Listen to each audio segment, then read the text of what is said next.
अब हॉलीवुड के बाद बॉलीवुड और साउथ इंडस्ट्री ने भी एक नया ट्रेंड अपना लिया है जिसे यूनिवर्स की दुनिया कहते हैं, जिसमें आज ट्रेलर रिलीज हुआ है लियो का। लोकेश कनकराज के सिनेमेटिक यूनिवर्स का हिस्सा बताया जा रहा है इस ट्रेलर को, जिसका तार कैथी और विक्रम से जुड़ा है। अब ट्रेलर तो है लाजवाब, जो बॉलीवुड के चौखट पर खड़ा होकर आंख मिलाकर कह सकता है हिम्मत तो लगा बेट। तो चलो रिव्यू करते हैं विजय थालापति की आने वाली न्यू मूवी का ट्रेलर लियो का। अब वो टाइम नहीं रहा जब पूरे भारत पर सिर्फ बॉलीवुड मूवी का दबदबा होता था। पहले साउथ की फिल्में सिर्फ अपने अनरियलिस्टिक एक्शन सीन्स के लिए ज्यादा जानी जाती थी, लेकिन भाई साहब जब से बाहुबली ने पूरे भारत पर अपना परचम लहराया है, तभी से साउथ की मूवी का एक भारी भरकम क्रेज नॉर्थ इंडिया में भी देखने को मिला है। यहाँ तक कि टीवी चैनल को खोलकर देखें तो बॉलीवुड से ज्यादा साउथ की फिल्में दिखती है, लेकिन अब साउथ की मूवी जबरदस्त बॉलीवुड को कम्पीट करते नजर आ रही है। लियो ने यही मिसाल सभी के सामने पेश किया है। ट्रेलर रिलीज होने से पहले जो हाइप बनी हुई थी, यकीन मानो वही ट्रेलर देखने के बाद भी बरकरार है।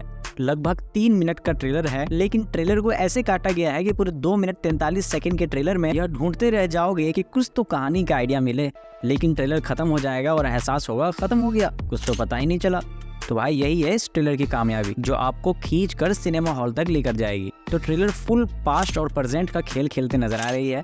इस फिल्म में 2 विलेन हैं और शायद वो दोनों भाई भी हैं। जहां संजय दत्त उर्फ एंटोनी दास को ऐसे दिखाया गया है जिसे देखकर साफ लगता है कि संजू बाबा उर्फ एंटोनी दास ब्लैक मैजिक पर बिलीव करने वाले इंसान है, और 1-2 सीन में अपने सनकी पर अंदाज में बलि देते भी नजर आ रहे हैं। और दूसरी तरफ अर्जुन सारजा यानी हैरोल्ड दास को दिखाया जाता है, जो है तो कूल और स्वामी टाइप के, लेकिन है पूरे हर्रामी टाइप के। कुल्हाड़ी से हाथ काट दिया और चेहरे पर जरा भी खौफ नहीं। पूरे ट्रेलर में भाई साहब का एक भी डायलॉग नहीं है, लेकिन स्क्रीन प्रेजेंटेशन और लुक सब कुछ बोल देती है।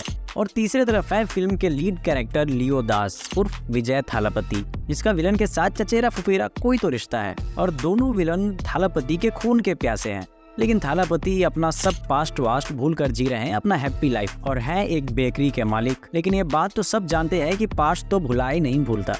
कितना भी बच लो, एक दिन गोल घूमकर फिर से आपके सामने आ खड़ी होगी और बोलेगी अब कहाँ जाओगे बेटे।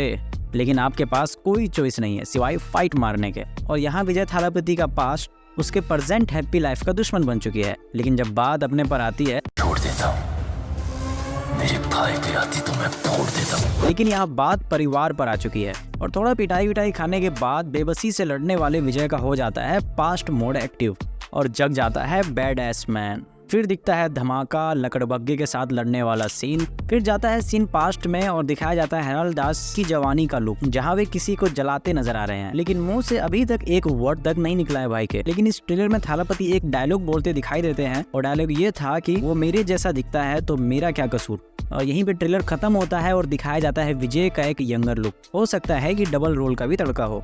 ट्रेलर शुरू से लेकर आखिरी तक ऐसा है जो आपको एडजस्ट नहीं होने देगी। और ट्रेलर के लास्ट में थार का पलटना, कार का सामने से पलटते हुए सिनेमैटिक सीन, यकीन मानो ये मेहनत है भाई, तभी साल भर से ऐसा हाइप बना हुआ था। लेकिन ट्रेलर में स्लो मोशन वाले सीन नहीं है, न स्लो मोशन वाला बीजीएम है, तो लोग कह रहे हैं कि मजा नहीं आ रहा। लेकिन मेरा पर्सनल ओपिनियन है, मुझे तो मजा आया। इस फिल्म को भी म्यूजिक दिया है अनिरुद्ध रविचंद्र ने, और ये साउथ इंडस्ट्री में फिर से एक नया चमकता चेहरा है अनिरुद्ध रविचंद्र। इससे पहले इन्होंने जेलर, जवान, विक्रम, विजय की फिल्म मास्टर में अपना बीजीएम दे चुके हैं, और अब तो साउथ का जो भी बड़ा प्रोजेक्ट होता है उसमें इस भाई साहब का तो जुड़ना पक्का है। ऐसे एक समय पहले ए आर रहमान की भी ऐसी ही फैन फॉलोइंग हुआ करती थी म्यूजिक की दुनिया में, खासकर साउथ इंडिया में, और नॉर्थ इंडिया में भी कुछ कह सकते हैं। लेकिन हम सब जानते हैं कि लोकेश कनकराज की सिनेमेटिक यूनिवर्स का हिस्सा है, जिसमें पहले से ही कैथी और विक्रम बन चुकी है। कैथी का बजट था सिर्फ 25 करोड़ और पूरे फिल्म ने कमाया था 110 करोड़। विक्रम का बजट था 120 करोड़ और कलेक्शन किया था 430 करोड़ का। और लियो का बजट है 250 करोड़ से 300 करोड़ के बीच, और इस फिल्म ने रिलीज होने से पहले ही 400 करोड़ तक का कलेक्शन कर लिया है। लेकिन कैसे? Why Netflix right, satellite right, music rights, इन सबको बेचकर इन्होंने लगभग 400 करोड़ का मुनाफा कमा लिया है। अगर वीडियो पसंद आया तो चैनल पर जाकर और वीडियो देख सकते हो। मिलते हैं किसी नई वीडियो में, तब तक के लिए अलविदा।